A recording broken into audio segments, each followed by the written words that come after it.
Bonsoir mon frère, bonsoir ma soeur. Nous voulons partager un thème que nous intitulons « Comment faire face aux problèmes des finances dans un couple ?» Pourquoi ce thème mon frère, ma soeur? Parce que nous nous rendons compte que beaucoup de gens aujourd'hui vivant dans un couple, vivant dans les mariages, finissent par se séparer, connaissent des divorces à répétition. Ils vivent dans des sérieux conflits dans les couples parce qu'ils n'arrivent pas à régler ces problèmes de finances dans les couples. Et ce soir, mon frère, ma soeur, nous voulons comprendre comment régler les problèmes de finances dans les couples selon la parole de Dieu.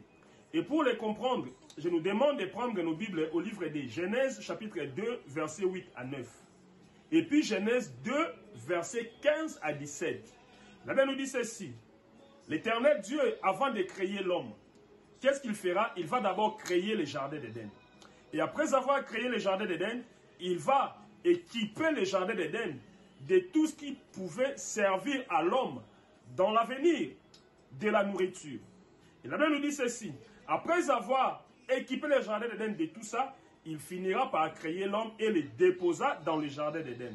Et si vous prenez toujours chapitre 2, verset 15 à 17, il va donner une recommandation à l'homme. Il lui dira, regarde, je mets tout à ta disposition. Tout ce que je te demande, profite pleinement de tout ça. Profite pleinement de tout ça. Mais ce que je te demande, il faut cultiver tout ce que j'ai mis à ta disposition. Il faut les garder, il faut bien prendre de lui. Donc il lui demandait de pérenniser tout ce qu'il avait mis à sa disposition. Et mon frère, ma soeur, cela veut dire quoi? L'Éternel Dieu, par rapport à ce que nous sommes en train de dire, il est l'image d'un homme qui s'est préparé pour prendre en mariage sa femme afin de vivre ensemble avec elle dans une vie conjugale. Et le jardin d'Éden, c'est l'image d'une vie conjugale. Et tout ce que Dieu avait mis dans le jardin d'Éden, ça veut dire la nourriture. C'est l'image des finances que nous sommes en train de partager ce soir.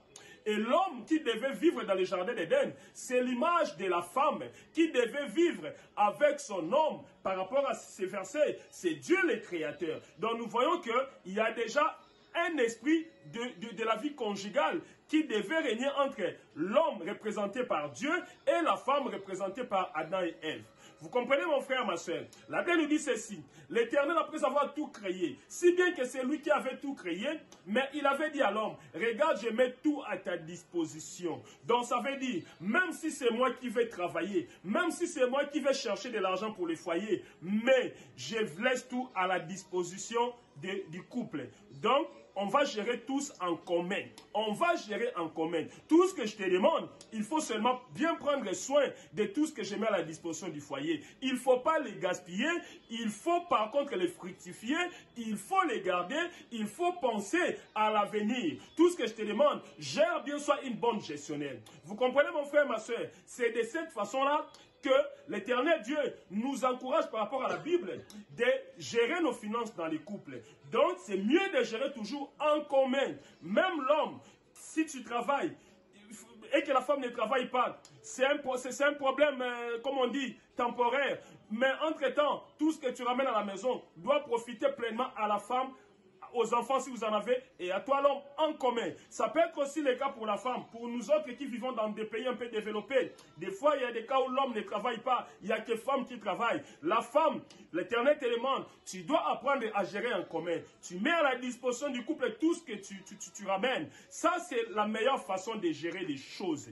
Et l'Éternel dira, si bien que vous gérez en commun, il faut que chacun de vous deux sache que vous devez faire en sorte que cela soit pérennisé. Il faut faire en sorte que cela, il faut penser toujours à l'avenir. Il ne faut pas être de ceux-là qui, après avoir vu l'autre ramener l'argent, il commence à faire des différents calculs. Non, il faut que je m'achète tel téléphone. Il faut que j'envoie l'argent à ma famille. Non, il faut que je fasse la tontine, le lit comme on dit. Ah non, il faut que je fasse ceci, cela, au détriment même du loyer de la maison, au détriment même des factures de la maison, au détriment même de la ration de la maison, au détriment même des différents engagements financiers qu'on a de part et d'autre. Vous comprenez mon frère, ma soeur? C'est pour ça que l'Éternel nous demande de prendre les jardins d'Éden comme les véritables modèles de gérer nos finances. Mon frère, ma soeur, pour conclure, si nous prenons la Bible au livre des Actes des Apôtres, chapitre 4 et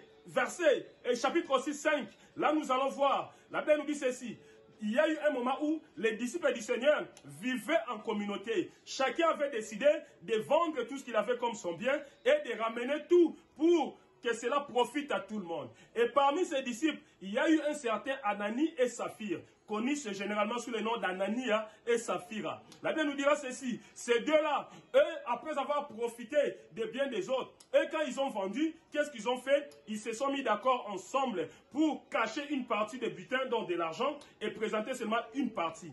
Mon frère, la Bible dit ceci, quand ils ont ramené juste une petite partie aux apôtres, l'apôtre Pierre, rempli de l'Esprit de Dieu, comprendra que ces gens-là avaient menti, ils avaient caché une partie d'argent et avaient présenté une autre. Et sur les champs même, la Bible nous dit ceci, l'homme était mort et la femme était morte. Vous voyez mon frère, ma soeur, le fait toi qui vis dans un couple, le fait toujours de gérer de manière séparée tout ce que vous gagnez, que ce soit l'homme, que ce soit la femme, tôt ou tard, cela risque de vous plonger dans des situations difficiles. Cela risque de ramener la mort dans les couples. Cela, mon frère, ma soeur, risque de vous mettre dans des conflits interminables. C'est pour cela, mon frère, ma soeur, la meilleure façon de gérer les finances dans les couples, c'est de tout mettre ensemble. Je peux encore ajouter un autre point. Pour ceux-là qui ont des enfants, les enfants, pour des pays développés, des fois les enfants perçoivent des allocations. Mon frère, l'argent de l'enfant, c'est pas pour toi le père, c'est pas pour la mère. Fais en sorte que cet argent profite pleinement à l'enfant. Vous pouvez toujours épargner pour l'enfant et pensez aussi, avec les petits restes, de prendre soin de l'enfant. Vous comprenez mon frère?